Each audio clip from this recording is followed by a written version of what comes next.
Good morning. Welcome to MIT. Welcome to the MIT Chief Conference.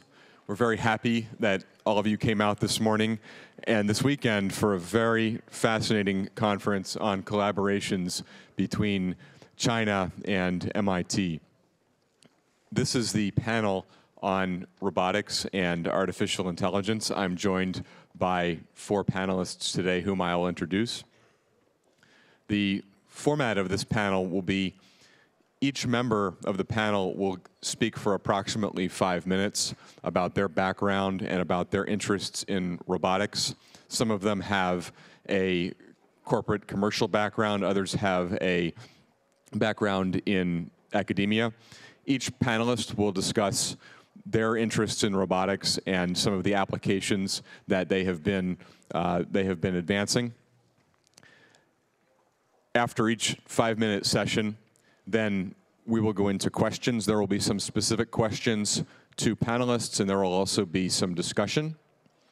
And then at the end of the session, we will open the floor to audience questions for about 10 minutes. I'll introduce our panelists now. At the end of the table, we have Professor Nicholas Roy. Professor Roy is a...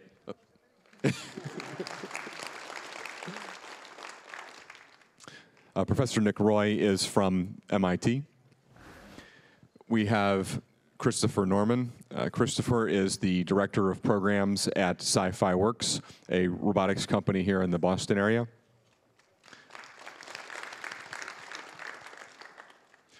We have Charles Grinnell. Charles is the CEO of Harvest Automation, another robotics startup in the Boston area. And we have Olivier Joubert. Is that right? That's right. Wow. And he is the CEO of a robotics company as well. I would love to, but no. Just a business manager for now. Business manager. And the company is? Aldebaran Robotics. Very good. So at this point...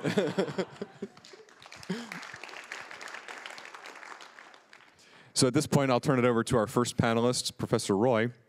He'll talk for a few minutes about his experience in robotics and some of the things that his lab is doing currently.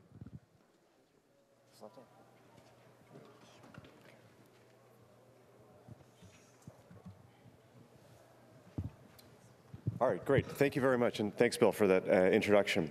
What I wanted to do was just spend a couple of minutes where I think, in particular, mobile vehicles are, and spend a couple of minutes talking about what I think the challenges are. My home department at MIT is Aeroastro, so I largely think about vehicles moving relatively quickly. Most often air vehicles, but often ground vehicles as well. And this video here shows some recent results from my lab in terms of small quadrotor doing aggressive flight in a very cluttered and difficult environment.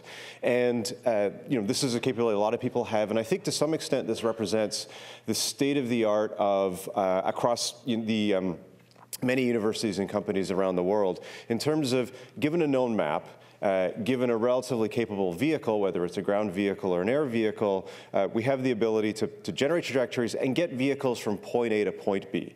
And this is, I think, something that as a robotics community we can say that we're pretty good at now. You can see UAVs flying all over the place. You can see little vehicles like this flying in indoor environments. You can see in the Bay Area cars driving themselves around.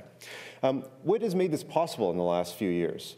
Well, to a large extent, what has really made this possible is accurate perception of the environment. So one of the big enablers from my research group was the advent of very small laser rangefinders, very accurate, precise laser rangefinders that allowed you to build a map of the environment and figure out where the vehicle is, figure out where the vehicle is, build a map of the environment so you don't have collisions. But laser rangefinder is relatively limited, and they don't tell you, it takes a long time for you to build up a picture of where things are, and this is one of the challenges that my group has struggled with, and even other groups like the self-driving car effort New sensors have come along. So for instance, we were very pleased to see the Kinect appear on the scene. For those who don't know what the Microsoft Kinect is, it's essentially an RGB-D camera. So a regular camera image like you see on the camera right there, but at the same time, you get a depth image. You get the distance to every pixel in the image. And this allows you to, in a single snapshot, get a sense of where the environmental geometry is. So you can still figure out where you are, but you can do more aggressive 3D motion. I thought for myself that this was going to be a game changer in robotics because all of a sudden you could now build object geometries much more readily. This would allow manipulation to happen. You could build 3D models of people. You could now navigate in populated environments much more readily. You could do more complicated missions. That unfortunately hasn't happened yet. And one of the challenges is that these 3D models, these 3D sensors aren't ready for prime time yet. They're really still very much prototype systems for anything except their intended application, which in Microsoft Kinect case was the gaming market. Another challenge is what do you do in populated environments? So this is another video from my group. This is a very prototype system. The intended application is that you'd have a human and a quadrotor sort of working together. Let's say you're a first responder responding to an accident scene, or there's a hostage, or you're just about to enter a building and you want to know what's inside. You could imagine the first responder, the firefighter, or the policeman sending the vehicle on ahead to sort of get a map of the building and figure out what's going on. But right now, our vehicles require an inordinate amount of training by the operator in order to be used. If you're a first responder, you probably don't have a degree in robotics or computer science that is required to operate these things. What you'd really like is to be able to treat these kinds of robots as as seamlessly or symmetrically as you would treat a human partner. And this requires natural language understanding. It requires understanding what things are in the world, understanding what people want when they gesture, when they say odd things. And so I think this is another reason why right now robots are largely good at very specific motion from place to place and aren't really changing the world substantially yet. But I think we're getting close to a tipping point in terms of robotics, and I'm really happy to see my fellow panelists here because I think they do represent some of the really interesting challenges that are really going to bring robotics into everyday life. And the very last thing I want to show is a video from, I was away from MIT for the last 2 years. I was at Google starting Project Wing, which many of you may have seen, and this video is available from YouTube, so if you haven't seen this, you can go check it out. The idea is to use UAVs flying around in the urban environment to do point-to-point delivery. So let's imagine that you are at home and you have a sick kid and you want to order up infant formula ibuprofen. If you're at home alone, you're a single parent, then you actually can't do this. You can't leave your child to go get the ibuprofen. Pharmacies right now don't deliver a whole lot of things, so you'd really like to have the pharmacist send something very quickly to your house. And so we built an air vehicle system that allows basically anybody to send anything, anywhere, anytime. And this, I think, represents some of the really important challenges that I just described. Be able to perceive the environment, be able to see obstacles. If you're doing delivery in nearby houses, you got to know where the door is, and you need to be able to get the package down to the ground there. You need to be able to interact with people. Flying around in the urban environment is naturally going to bring people into the space of these UAVs.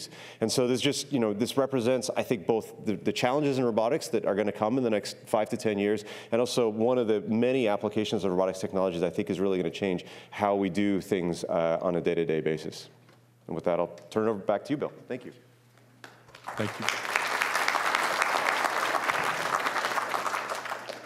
Thank you, Professor Roy. Now I'll turn it over to Christopher Norman.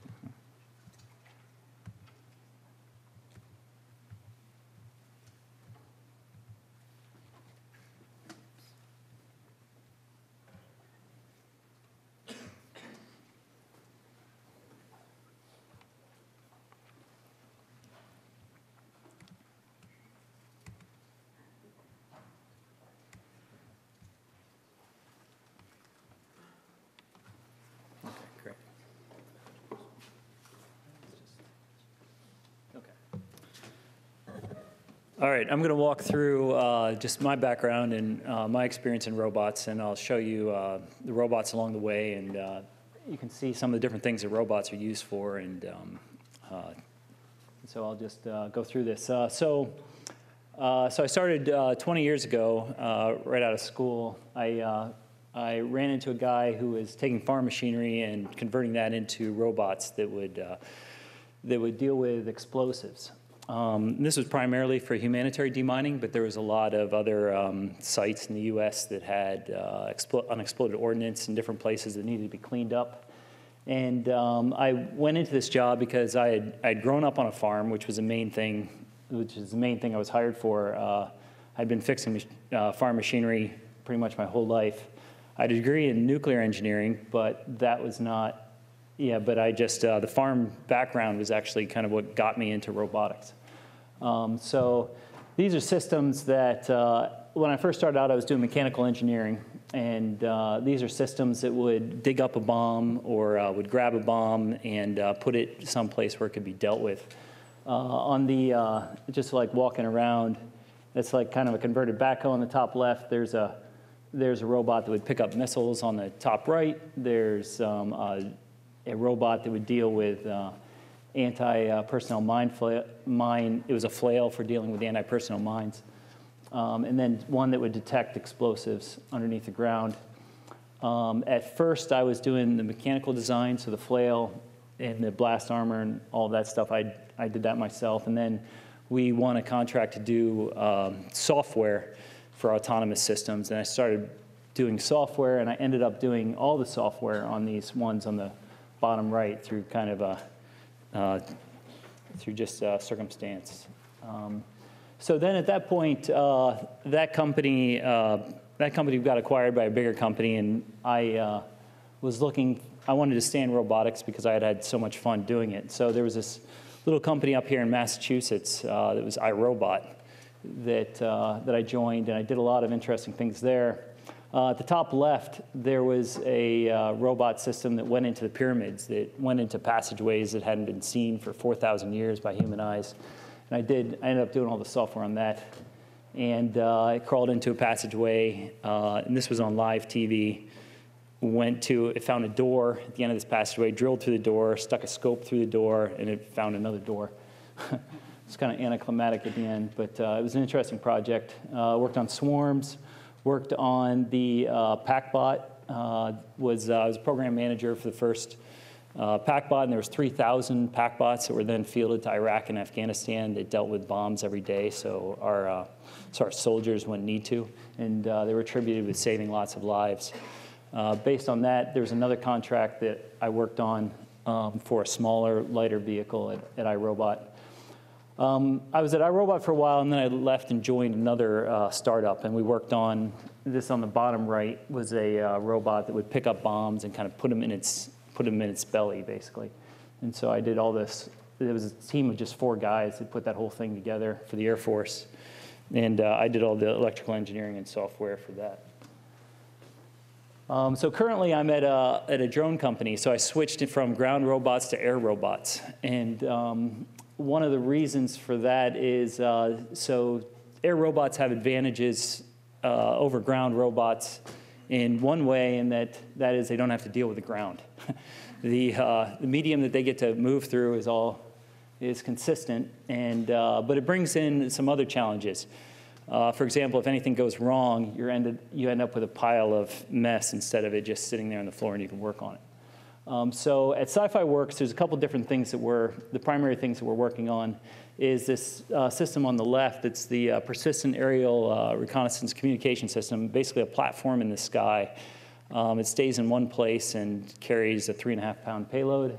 The one on the right is called Pocket Flyer, a project that we're doing for the Air Force that flies into indoor terrains. One of the things that Sci-Fi does that's different is a microfilament tether. Ordinarily, using a tether in robotics is kind of considered cheating, but air robots have the problem of they can't stay up very long. And so we've kind of taken the idea of a tether and kind of turned it on its head and we've developed technology for a very thin tether and ways to manage that tether so that we can solve the endurance problem, and our air vehicles can stay in the air for a long time. So this is the type of products that we're working on right now at Sci-Fi.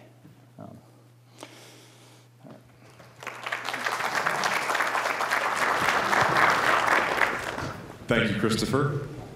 And now, Charles Grinnell, it's your turn to talk about harvest automation.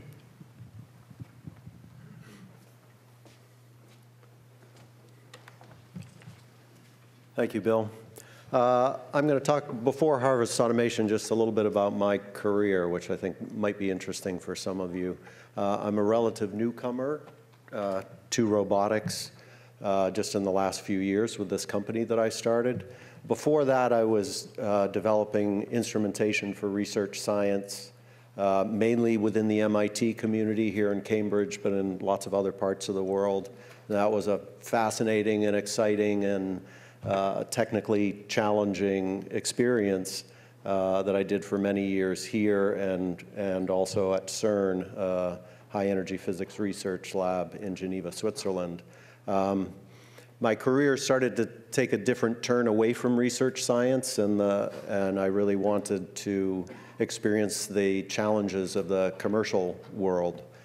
So I left the pure research science area and joined a medical device company and spent about 10 years developing medical products for commercial applications, which was great and had a lot of technical content, which was interesting to me.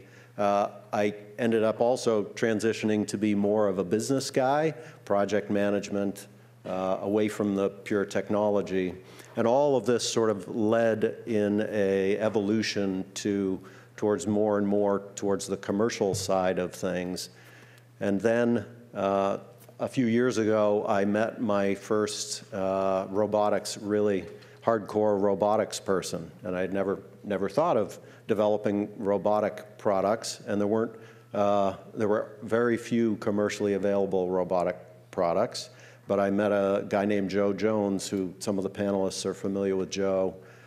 He was working at the AI lab here at MIT for many years on robotics, and then he was the first full-time employee at iRobot, starting in whenever they started, 1992. And he took a very different viewpoint of robotics. He also had a passion for all things commercial, as did I, but with this strong robotics background. And he was able to combine his passion for things commercial and develop an idea for iRobot that became the Roomba vacuum cleaner, which arguably is one of the most successful robotic commercial products out there. So he and I got together a few years ago. I was inspired by his approach in robotics to be not research focused, but only focus on things that we could do with the available robotic technologies to commercialize something and get it into real customers' hands quickly.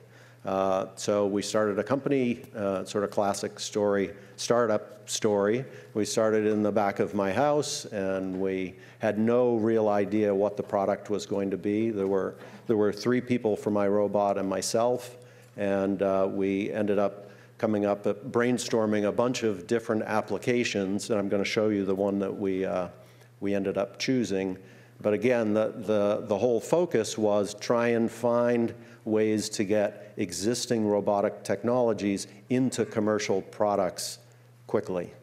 So that sort of, you have to set aside lots of different things. Nick was saying, and it's very true, there's a lot of promising sensing technologies out there, but they're not really ready for prime time, even in the research setting, and certainly not in the commercial setting. So it becomes a very small world to choose from.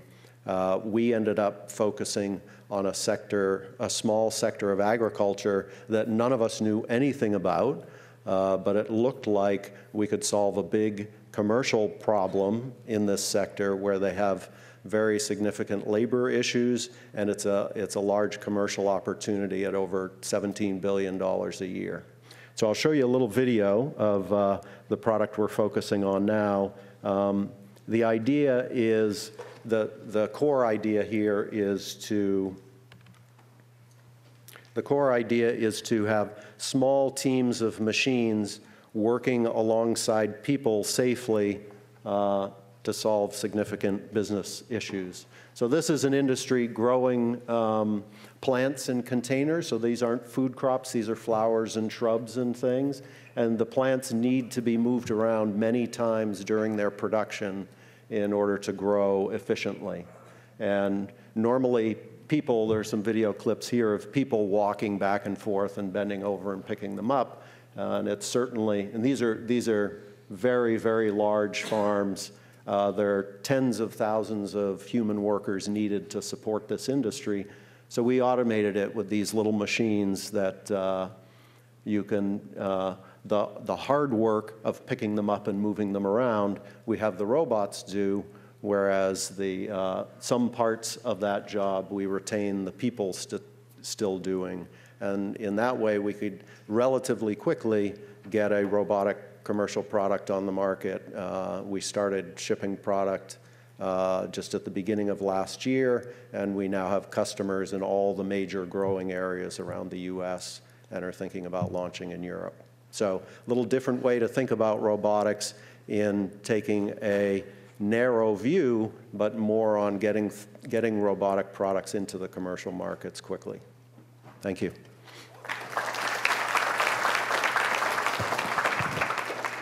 Thank you, Charles. I'll turn things over to Olivier.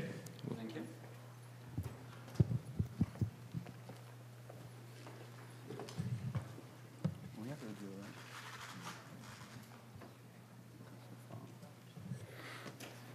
So, hello everyone. I'm pretty happy to be here.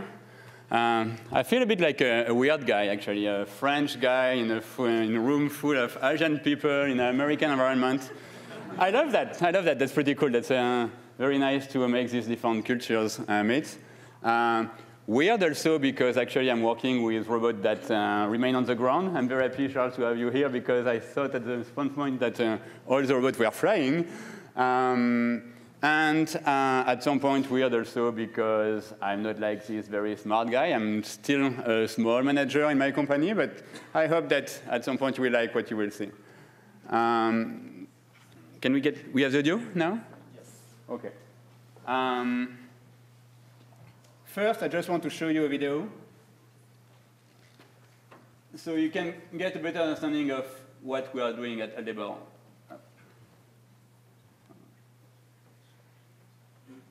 We don't have the audio, though.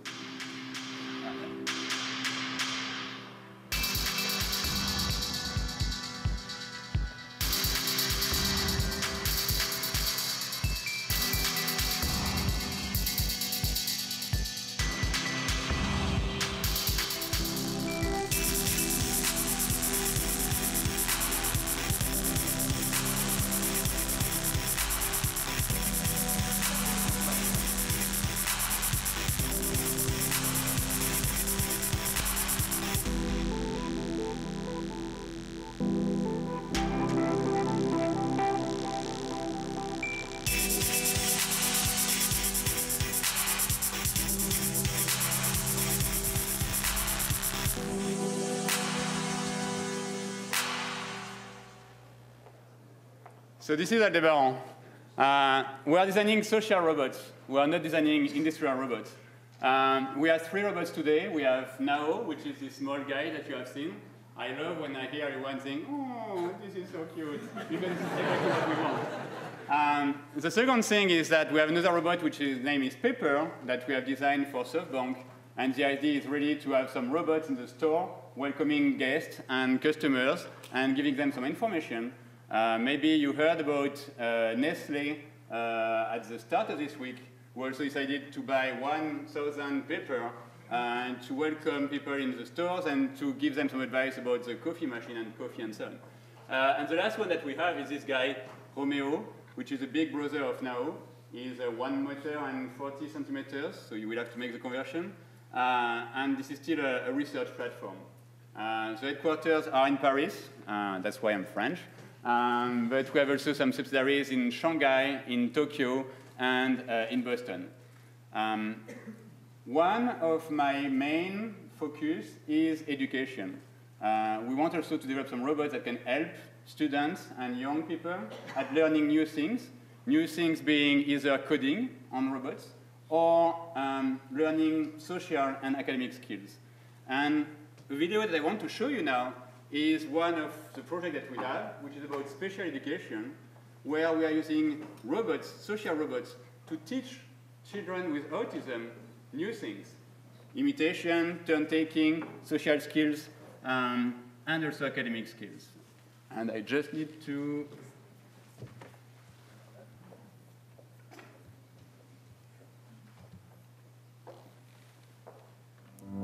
Perfect, thank you. What if a developer could help teach a nonverbal child how to communicate with loved ones? What if an animator could bridge a habitual child to an ever-evolving community? What if a researcher could implement innovative technology to minimize overstimulation in children and improve learning? What if these people and others from around the world came together on a journey to transform the classroom? Combining talents to shape a better path for special education by allowing children to take their learning to the next level, opening up a world of possibilities.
Help shape the path and become a part of the journey.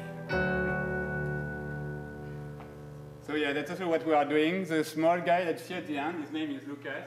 He was at a Moody school in Haverhill, and he started to learn new things with Now, and we're pretty happy because apparently thanks to Now, or at least with the help of Now, he started to become verbal. Just because he wanted to see Now dancing, so he was saying, now dance, and Now got it.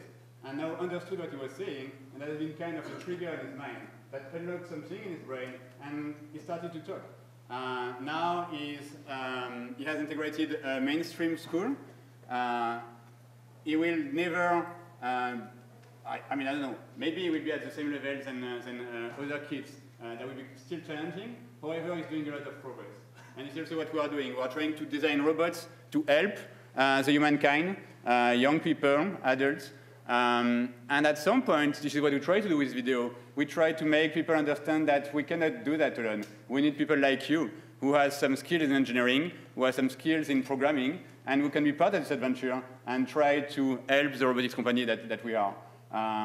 And we are also looking for investors. I don't know if you have some millions of bucks in your pocket. We are also very happy to get that. But no, that's not the main idea. The idea is really about having all the people together coding on robots and making some change in the world. Thank you.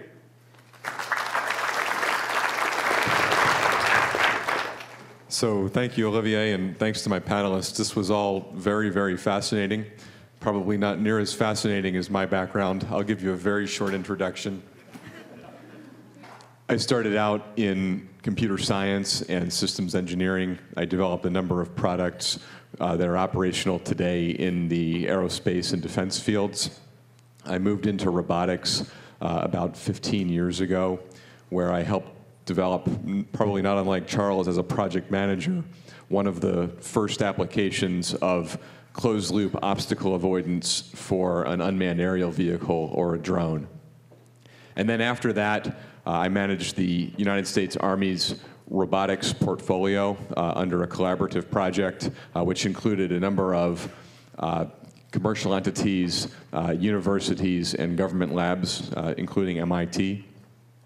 And then about 3.5 years ago, I joined Lockheed Martin, where I was the director of robotics. We again worked with a number of defense and commercial customers and across a number of different domains of robotics, be they underwater for applications like infrastructure inspection, be they in the air, where we worked with landing helicopters at unprepared sites, including a collaboration with Professor Roy. And also as part of the DARPA Robotics Challenge, where we worked with robotics in unstructured environments, particularly addressing the application of nuclear disaster response and combining robotic mobility and robotic manipulation in challenging environments. Most of my experience in management has been largely experiential. It's been through learning by doing. And about a year ago, I decided that to progress as a general manager, it would be important for me to learn where technology, science, engineering intersect with fields like business, finance, and economics. And so I applied for the Sloan Fellows program at MIT. It's part of the Sloan School of Management. The Sloan Fellows program is a mid-career program. It's an intensive executive education program in business and general management. It's a one-year global program. So of 120 Sloan Fellows, there are about 32 nations represented. And so it's a cross-section of the world with a lot of experience in a number of different fields. And with any hope, I'll graduate from MIT in June of 2015. So that's my background.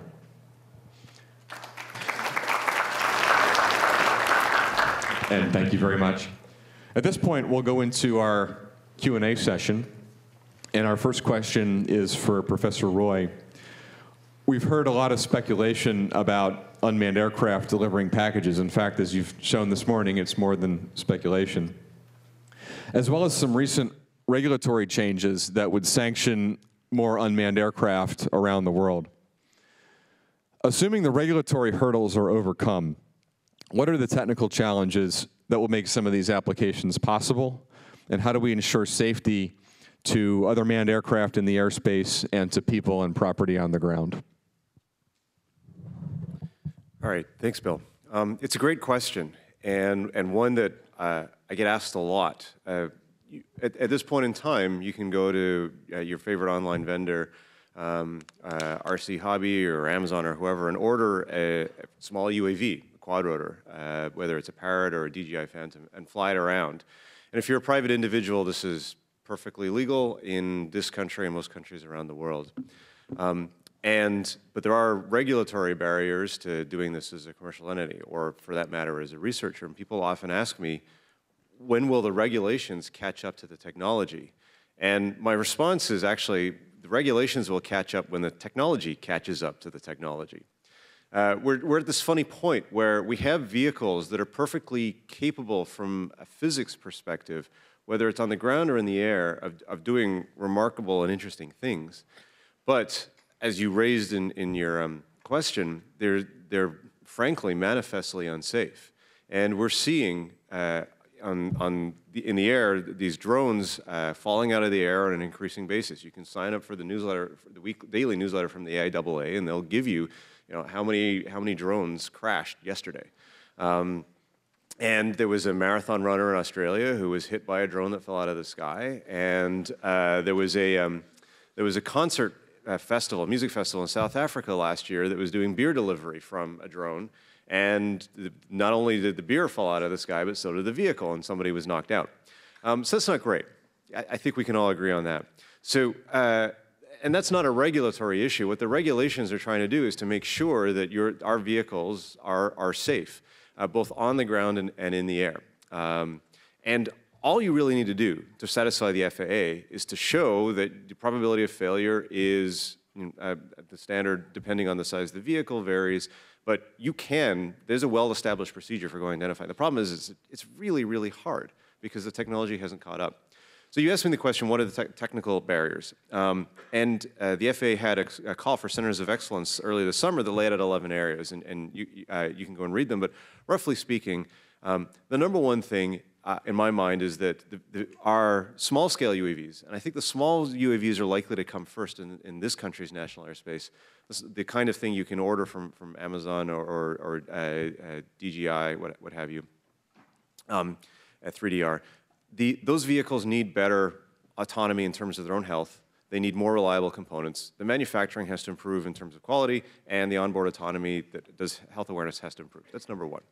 Number two is that they have to be able to integrate safely with national airspace. You've got to be able to see and not hit the ultralight flying around. You've got to be able to see and not hit the Cessna 172 that's got a private pilot who's up for their first solo, and they've gotten a little lost, and they're actually flying at 400 feet where they're not supposed to be, but it's still your job not to hit them. So you've got to be able to do that. Third is you've got to be able to interact with air traffic control. You've got to be able to fly, we're less than 5 miles from Logan at this point, and so we've got to be responsive to Logan air traffic control if we're flying over Briggs Field, the field outside. That's not something that any airborne air vehicle knows how to do. And then there's other high-level autonomy that I think, GPS-denied navigation is a topic that's near and dear to my heart. That's not ready for prime time, as I said. And then the last one is just communication to these vehicles. I think there's a real potential for integration with telecommunications right now. For what it's worth, every cell phone tower is potentially a access point for a UAV flying around, but all their antennas are pointing down because all our phones are down on the ground. But there's some partial infrastructure there for antennas that point up or at least sideways so that UAVs have instantly a comms network that allows them to prevent flyaway, allows them to be brought back safely, allows air traffic control to talk to them. So these are, I think, some of the issues around air vehicles. And I think, honestly, most of them are true for ground vehicles as well. Ground vehicles have a little bit of an advantage in that nobody really wants a little RC car driving around the Soldiers Field Road. What they want are the bigger vehicles. They already have safety standards. So that's easy to do. But a lot of the other things in terms of autonomy, perception, GPS-denied navigation, interaction with other drivers, these are still huge and hard problems. And Google and Nissan and Toyota and a lot of the other big companies are making progress, but it's a ways away. So thank you very much. A short follow-up. So you mentioned a number of technologies. Which ones are you focused on in your lab, and which ones are you most interested about? Well, that's a good question. Well, so GPS-denied navigation is still one it's been part of my research portfolio for a while, as I think you know, and I'm going to continue to do that. I made mention of laser rangefinders. I think the laser rangefinders have been a crutch for robotics, both on the air and the ground, and so I'm really interested in really low-cost vision-based perception. I think I am actually interested in the integration with the bigger airspace, both on the air and the ground. There's a lot of other people flying around and driving around. And I am very interested in being able to talk to those other aircraft, be able to perceive those other drivers on the ground, understand what their intent is, and react accordingly. We do this all the time as a drivers. Like, you see a car and it doesn't have a signal on, but you know it's about to turn left into the parking lot. How does a robot build that model, and how do you take the appropriate action of slowing down and letting them cut across into West Garage? Same thing with aircraft. How do you understand when air traffic control tells you to go into a holding pattern because they've got to bring a 767 that's low on fuel in ahead of you? That's a hard problem and very interesting. Very good. Our next question is for both Christopher and myself. So I'll let Christopher go first. Chris, it's not always clear what the military is doing with their technology. Can you offer some examples of unmanned aircraft technology that can be transferred to civilian use in the near term? All right, thanks, Bill.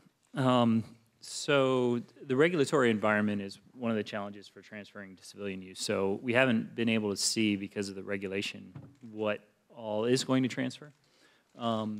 But I mean, we can look ahead to just to kind of try to figure out, some of the things that will transfer.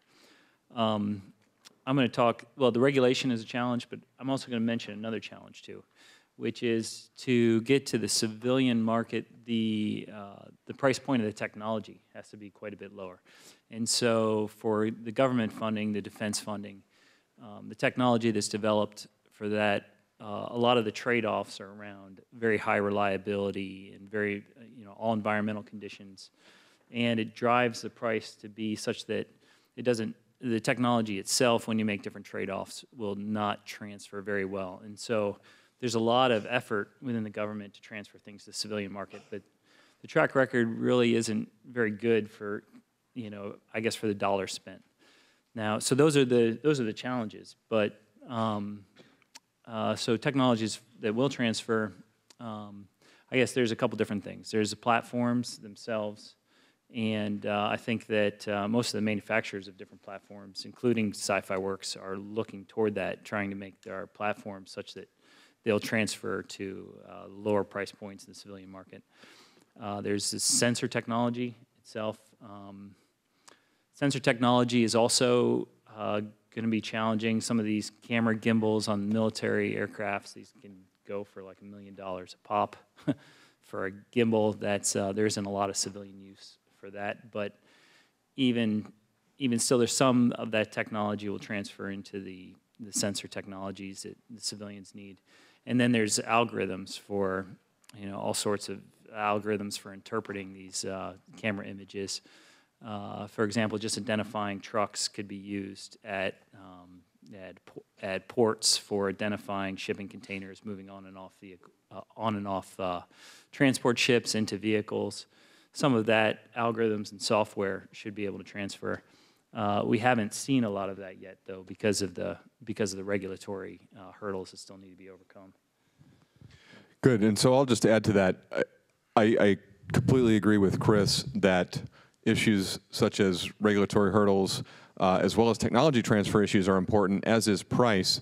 One of the things that I have tried to focus on when I think about this problem, because sometimes the challenges with price are sometimes insurmountable, one thing that I'll look at is trying to find civilian applications where the unmanned aircraft or the unmanned system offers a value proposition that's better than what we're doing today with manned technology.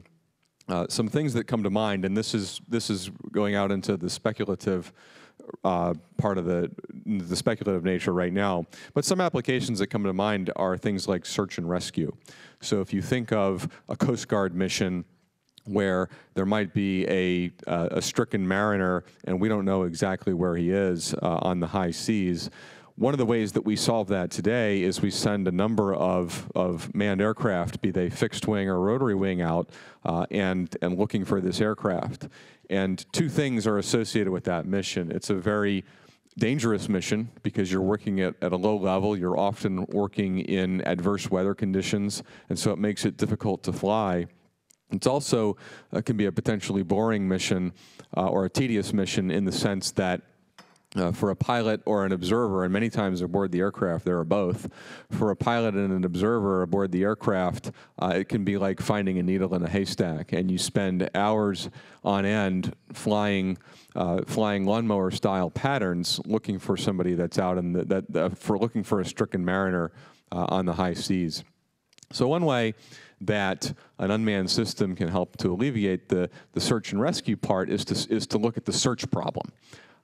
And to narrow that search area to find potential areas of interest where then we can send in a manned aircraft to do a surgical rescue mission. So that's one possible area where the same unmanned systems technology can be transferred, and not necessarily to replace humans, but to make the humans much more effective at the rescue part of the operation where the humans add quite a bit of value. The second area that I'll think about is in disaster response. So if you think of a weather event, or Hurricane Katrina, for example, where again you have a number of people who are in locations where we don't know exactly where they are, the search part of that problem is very difficult. You have to narrow the search space to where it becomes most cost-effective to put a manned system in to rescue the person. So in an application like urban search and rescue is a big possibility for application of similar technologies that come from military applications. And another one could be in, say, a patrol of a ski area, where again you have a lot of low weather, you have dangerous flying conditions, and you have a number of recreational people who might need to be rescued due to an avalanche or due to an injury. You could think of an unmanned system overflying this area, patrolling the area, and alerting first responders to any kind of adverse situations that they would respond to. So those are some speculative areas, and I completely agree with Chris that it's about understanding where the right cost-benefit trade-offs align, and also understanding, getting over those regulatory hurdles and addressing the right value proposition for the application. And Nick, you'd like to add something? Yeah, I think there's one more application. So the U.S. Army, in some sense, is the single most efficient logistics company in the world. They can move anything to anywhere on Earth very, very quickly. And the companies that do this are FedEx and UPS. Now, the Army does it faster with bigger, heavier things a lot of the time. So the technology that the Army is investing in order to simplify and streamline and make unmanned their logistics chain, like the convoys driving large amounts of fuel across the Arabian Peninsula, that's technology that I think will almost certainly end up in FedEx and UPS's logistics chain. The other thing is that right now, so part of the reason why delivery is so interesting to Amazon and Google is because it's very, very energy inefficient. So I can take a SolidWorks diagram, I can email it to a vendor in Hong Kong or Shanghai, they will fab a prototype for me and FedEx it back to me the next day. And that's remarkable. It's kind of crazy that that's even possible, that I can prototype a part across the globe. But then it gets to a FedEx distribution center and it sits there for 6 hours waiting for a person to pick it up, put it in a big chunk of steel and drive it across town. And that's very energy inefficient. If you could actually have UAVs that don't have to carry the weight of a driver doing local delivery, then you may actually really not only speed things up, but make the energy costs of delivery a lot lower. And that's also technology that could spool out of the military applications. Absolutely. So Charles or Olivia, do you want to speculate on some other possible applications for military technology in the civilian world? I mean, at some point, I think that pretty everything has been said, no? I don't see anything else to add for now. So actually, I think that the possibilities are much broader than those that we've outlined, and I think that folks like you in this room today are going to help us as this technology progresses to find more of these applications. And many of them are in areas that we don't even do today with manned systems. So there will be applications for unmanned systems that replace applications that we're doing today with manned systems, but there will be entire classes of new applications that we haven't dreamed up yet because we can use unmanned systems. Many of the people in this room are going to be the ones that help think of those. So we're going to go into our next question, and it's for Mr. Grinnell. And you've foreshadowed a little bit about what your company is doing with industrial robotics. Can you, potentially with that application or maybe some others that you're looking at, can you describe how humans and robots work together in those industrial environments? How is the human involved in operating the system? And what are some of the other barriers that you face in applying that technology more broadly? Yeah, absolutely. So your prior questions were a good lead-in to a few topics here. And I'll take your question and step a little further back from that. But there are all of these barriers. There are regulatory barriers, there's cost barriers, there are technology barriers. What we have attempted to do is, and I applaud everybody for working on those, it's a great job, and you got to keep going and pushing and pushing. As a commercial entity, what we are trying to do is sidestep those barriers, right? Just try and find the path through all of those barriers that you can still get a successful commercial product on the market. One of the keys in that strategic decision-making is looking at these industrial applications as a system and let the person fill the gap. Right now, a human might be doing an industrial task that one can automate parts of that, and that's a great application space to not not wait for robotic technologies or pin your hopes on the sensing technologies coming along, but try to find a place where you can leave a person doing part of the job and have the robots be very successful at another piece of it.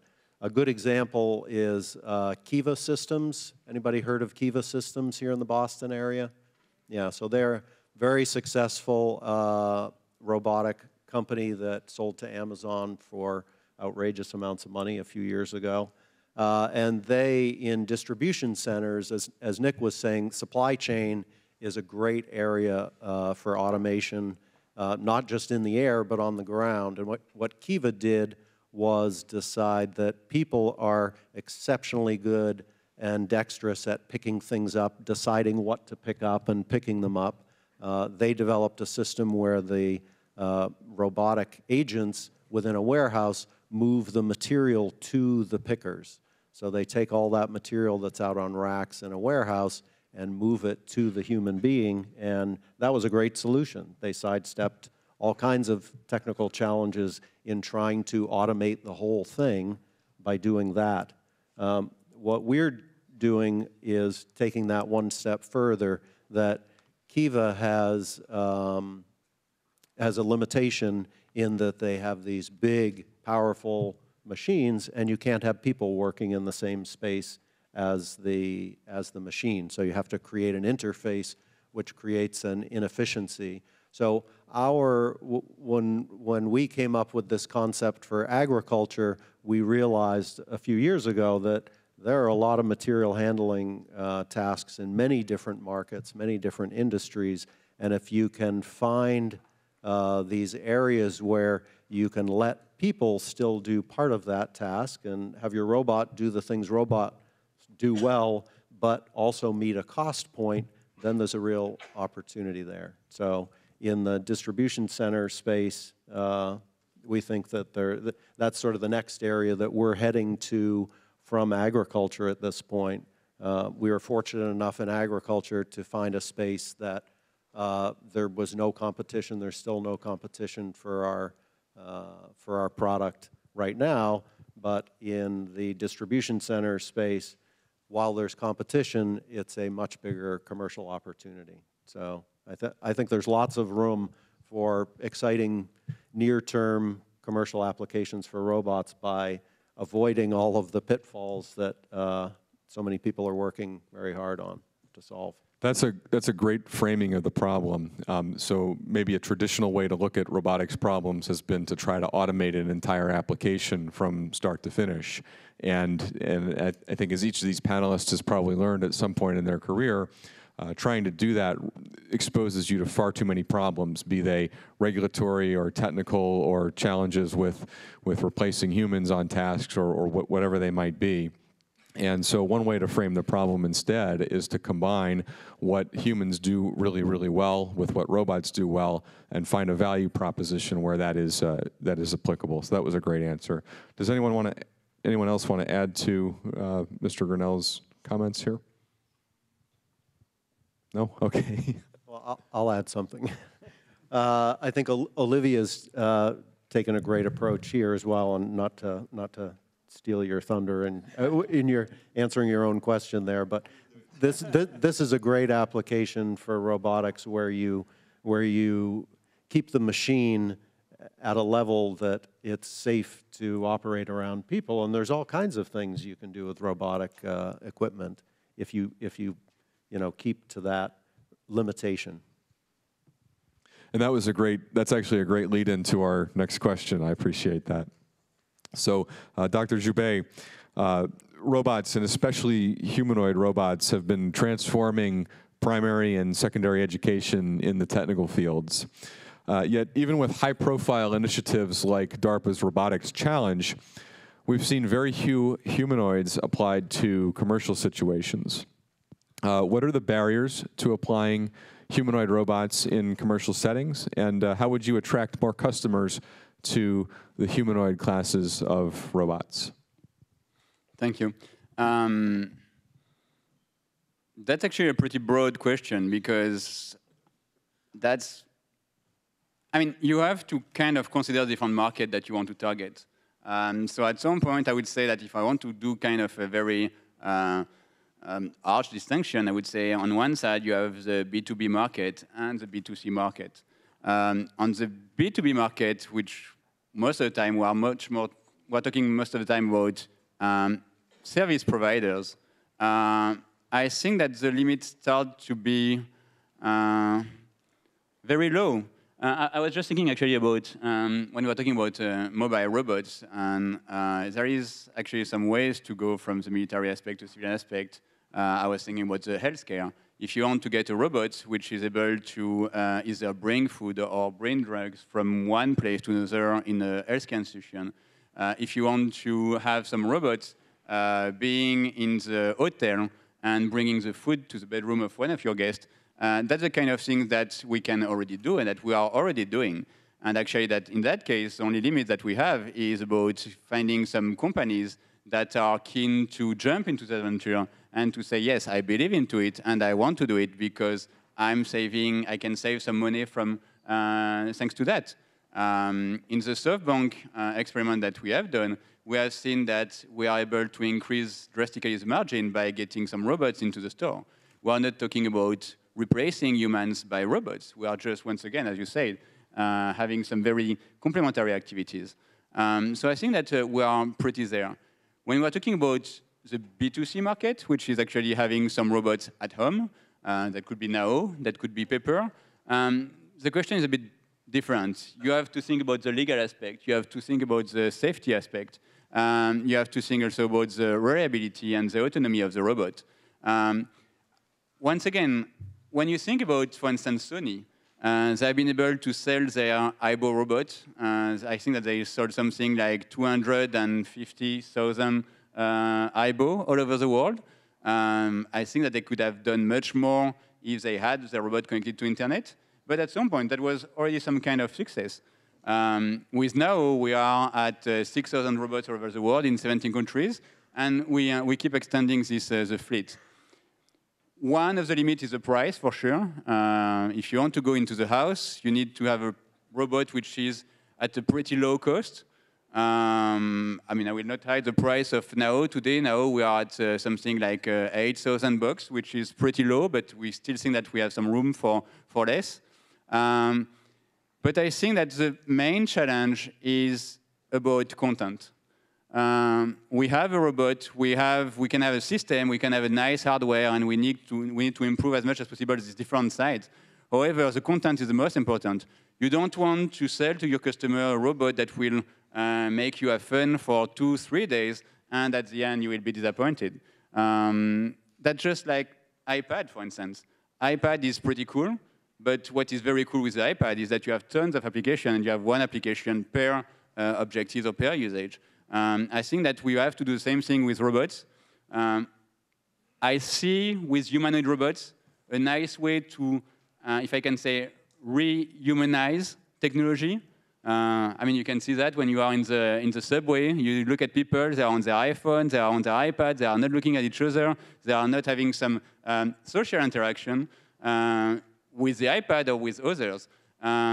With humanoid robots, you can start to recreate this social interaction. They are a bit different, but you are rehumanizing technology using verbal interaction and so on. Limits are still low, and we see that things are changing very, very quickly these days. With Google, with Amazon, and so on, who are investing more and more into robotics and also in social robotics. Very good. Professor, and one like thing, so your point about the cell phones and the sort of the technology isolating is an interesting one. And robots could maybe bring people up, but there's another interplay there that I think is interesting, is that I'm super excited about the rapid improvement of speech recognition as an enabling technology for robots, and frankly, object recognition. You know, a lot of the, I think there's a lot of research at Google and Apple in terms of using the camera to give situation awareness. I think that's also very exciting. So putting a cell phone inside the head of a robot could immediately increase its capability substantially, and I think that's another, I think we're about to hit another tipping point or inflection point around that as well. Good point. Our next question, oh, there's a question from the audience. Would you like to?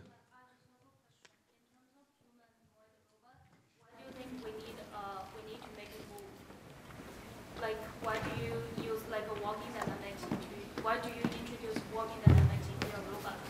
Like, why wouldn't it just be a social, like, interactive robot? Yeah. So the question was about the robots. Why do we need the robots to move? And I guess this is from one place to another, right? Because it could be just moving, like dancing and so on. That's actually a good question. Within the company, we have different robots. We have Nao, which is pretty small, and so he's working a bit, but we cannot expect him to move from one place to another. When on the other side, we have Pepper, which is on wheels, and so he's able to navigate into the store or into a house. I think that at some point, you want the robot to be able to follow you from one room to another. I mean, once again, there is no right or wrong answer. That depends on what you want to do with your robot. If you want a robot which is just in your living room, and when you arrive there, you just ask him to check your email to give you a new cooking recipe, and you want to get the weather, and you want to act as a reminder, you can go for some devices like Echo from Amazon, where you have this nice black tube, which is just doing some verbal interaction. And this is already something great. This is actually answering the purpose of this robot. If you want to go for something which is much more social, which is able to interact with all your families, or is able to interact with your customers in the store, in that case, you will need this kind of navigation because we are humans and we are moving. And so at some point, you might want also robots to be like humans and to be able to move, to interact with you in a world which is done by humans. How about on a slightly different angle to the question, why would you choose legged locomotion versus other forms of locomotion for robots that move? Should I go? Okay. That's a very, very good question. We started with a working robot, and then we decided to go with a robot on wheels. At some point, I would love to get a robot which is flying, but I think that we still have some physical limits because having a robot like that, when you think about now, this is 5 kilos. I'm not sure if we can make that fly. Can we? Can we make 5 kilograms? Yeah. Can we make 5 kilograms? I mean, yes. It depends on how much air do you want to disturb, and how dangerous do you want the rotors to be? But like, if you want to get it fly in a house, for instance, you might not have the space for it, right? Because I guess that you are requiring a pretty large surface of, right? 5 kilograms would be a challenge. Yeah. So fly is not an option for now. That's much easier to make a robot move from one place to another on wheels, for sure. Having a robot working is actually pretty challenging, pretty costful also. The best example is Asimo. That's an amazing robot. And this is a very, very expensive robot. We are talking about $1 million. Today, I think that, having a robot on wheel is the best. And tomorrow, if you want to get right, you have also to think about people who are in a house. You might want a robot to climb the stairs, and in that case, wheels start to be an issue. But isn't the best answer, so the towel on the floor problem, I thought was always the big issue with wheels. True. Is that like people are just naturally messy, and towels and soft clothes in the house are really, really hard to roll over. True.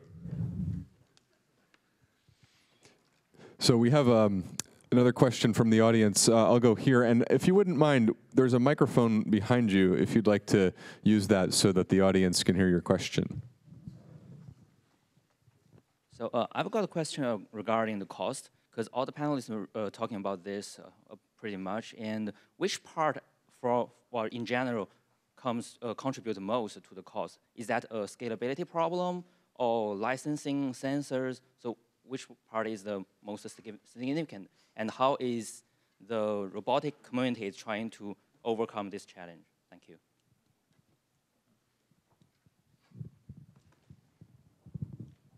I can speak for our product. The most expensive components in the system there are several different things. Batteries, I mean, battery technology has changed for mobile robots.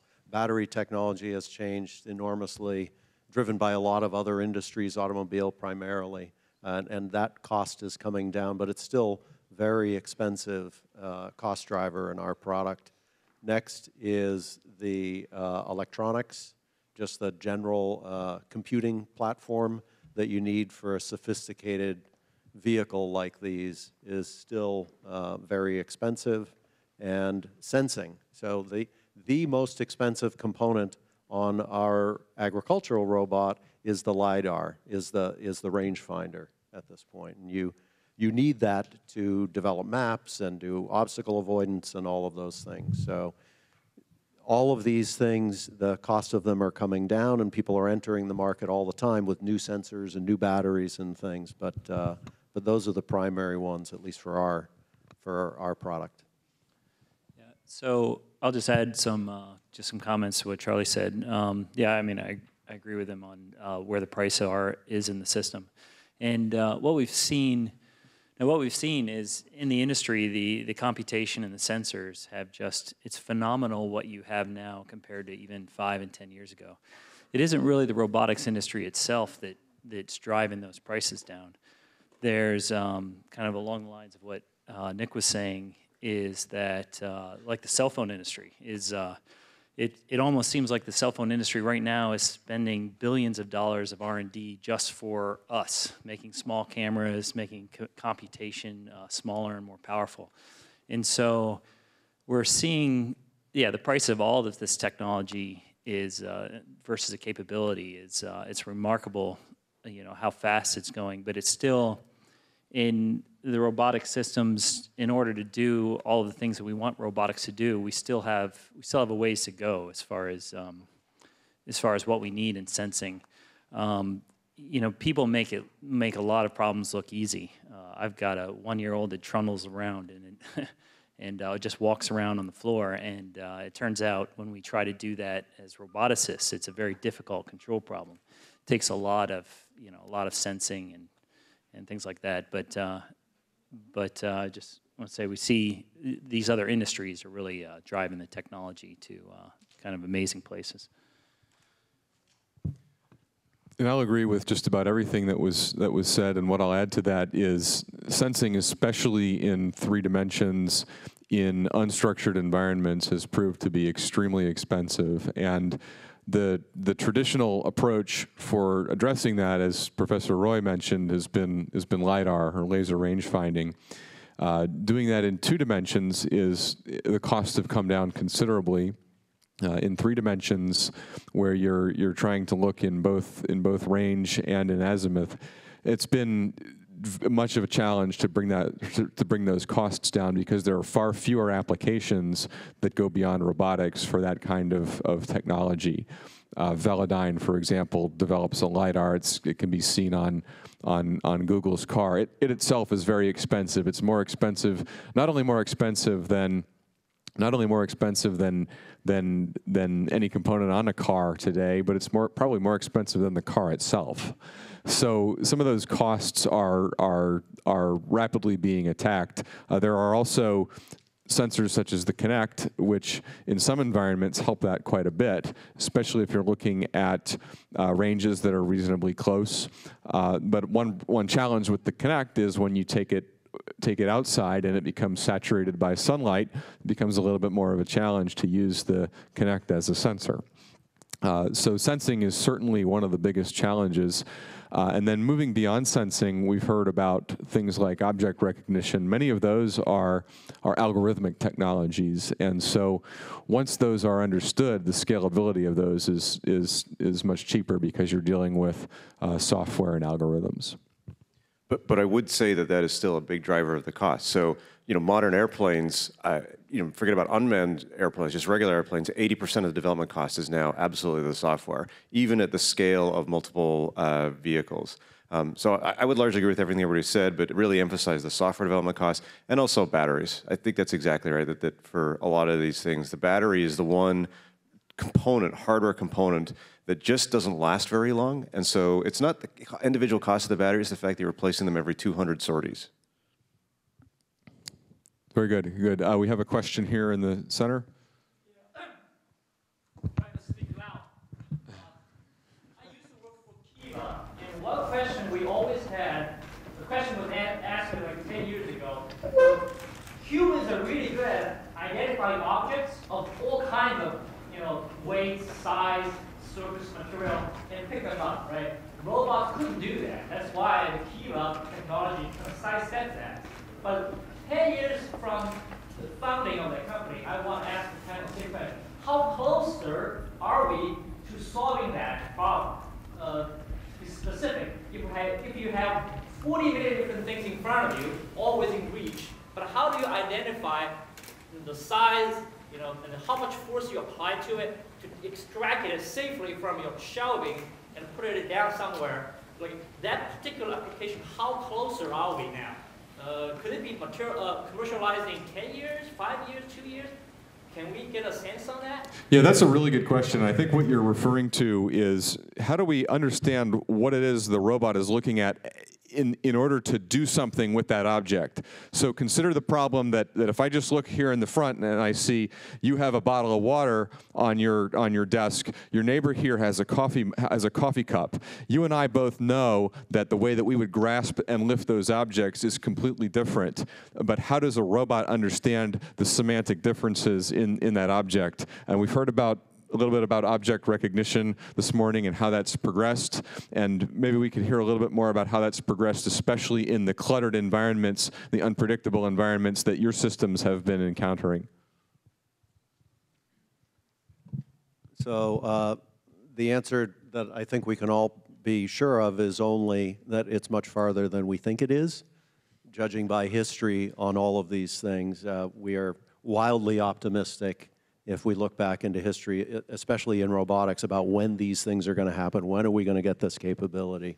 Sorry, I can't be more precise than that. That's a very interesting question. When we are at a trade show and we are showcasing our robots, usually the three first questions that are coming is, do you know is able to grab me a beer in the fridge? Is he able to clean my dishes? And the last one is it able to do my laundry? So we're also thinking at some point, users would love to get these very sci-fi robots which are able to do their stuff so they can have fun outside or meet with friends. I think that, yes, we are very, very far from this kind of actions coming from a robot, but we have different ways to work around that. One way is actually to try to design the environment in a way that the robot doesn't have to deal with all these kind of rules or all these kind of possibilities. This is what we can see in the healthcare institution, for instance, where they will, when they are using a robot, they will make sure that they put the right drugs and the right object always at the same place with the same shape, and so they are adapting the environment to the robot. And I think this is also why we can say that robots and humans can be at some point complementary, because you don't want the robot to do all your stuff. You just want the human and the robot to be able to work together to make this kind of action happen. Does it make sense? I would say that you're right that we're not there yet, but I think we are closer. And I think the problem is twofold. One is just the reliability of the system. So like 10 years ago, it probably worked 1 in 10.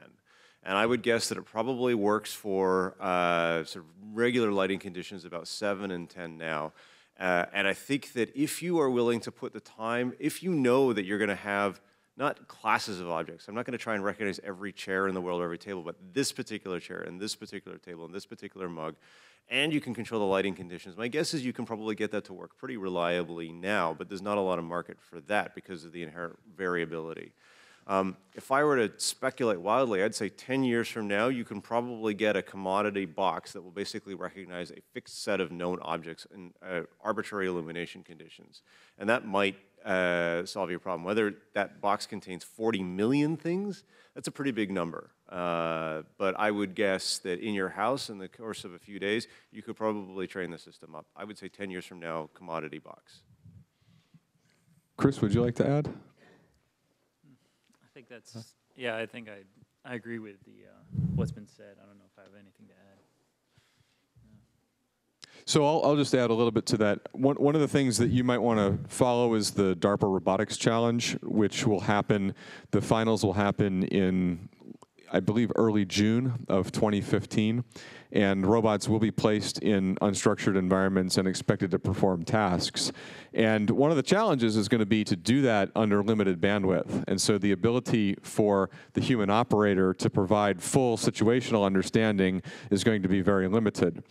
So many of the teams that are competing in this area are trying to find the right combination between how the human can help the object recognition as much as it can without consuming too much bandwidth or too much time to perform the task.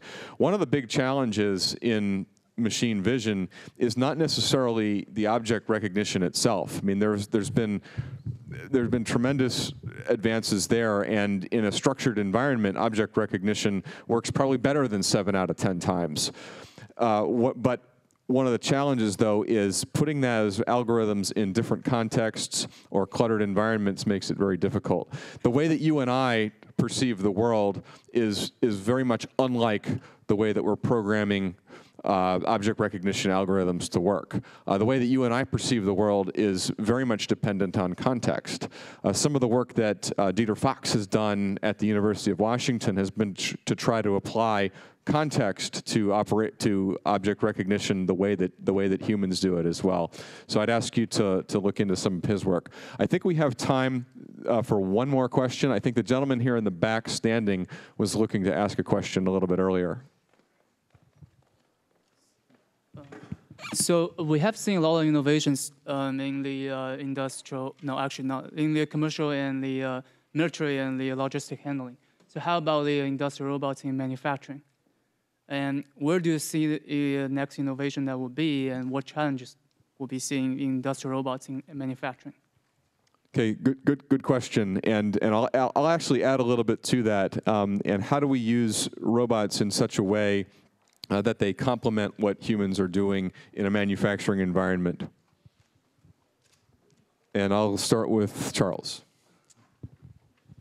So I'm probably sounding a little repetitive here, but material handling is an area in manufacturing that already has seen a lot of automation there, but I think there are still some opportunities, particularly in environments where the cost, so in a commercial setting, you try and start where people can afford the cost of the automation that you're going to put in, and then you can wring the cost out and go into be in every small manufacturing environment. But I think there are moving material from one place to another, not just pick and place machines, but getting rid of, there's very elaborate fixed conveyor systems that are used primarily in a lot of manufacturing environments, and replacing those with individual mobile robots to move the material around is a great opportunity. Do any of our other panelists want to offer some possibilities for extending industrial robots? I'll just be quick and say that I'm super excited about Baxter Rethink Robotics offering. I think driving down the cost of sort of multi-purpose manufacturing robots so that anybody can have them in their garage and stand up a little manufacturing line. I think this is a great idea. And obviously the capability and the autonomy of the robot has to increase, but over time it will, and I think this is going to be a game changer. I think you keyed on a extremely important point about Baxter in that it's multi-purpose. So most of the industrial robotics that we've seen in, say, the auto industry, for example, are set up on a production line that are going to run hundreds of thousands of units, and so you can afford the costs of a lot of this specialty automation to perform those tasks. If your production runs are lower, like they are, say, in the aerospace industry or in a machining operation, it becomes much more difficult to apply traditional industrial robots to those situations. So I think what, say, Rodney Brooks is trying to do with Baxter is to develop a system that can be programmed much easier. In fact, many times programmed by the human who's actually using the system, and then he can show the robot using sort of a coordinated dialogue to perform a particular task. And it's not to replace the human, it's to use the human for where he's more effective within that industrial environment. Does that get to your question? Right, but how about the repeatability and the accuracy if you like, just try to be more general but rather than specific tasks? Right. So sending a robot into a task that's say unforeseen. Right. So for example, I think what they do with Baxter is and I think you can, I don't want to speak for Rethink Robotics, but you can look at YouTube video for what they're doing. They'll go into an environment and the human will perform a specific task and help the robot understand, well, I don't want to say understand, help the robot perform that task in a repetitive sense. Okay, thank you. So we have used our time this morning. I truly appreciate each of you coming to MIT Chief and coming to our robotics panel. Again, there are a number of fascinating panels, keynotes, and exhibits going on at MIT Chief, and I invite you each over the course of the next 2 days to take a look at each of those exhibits. Thank you very much.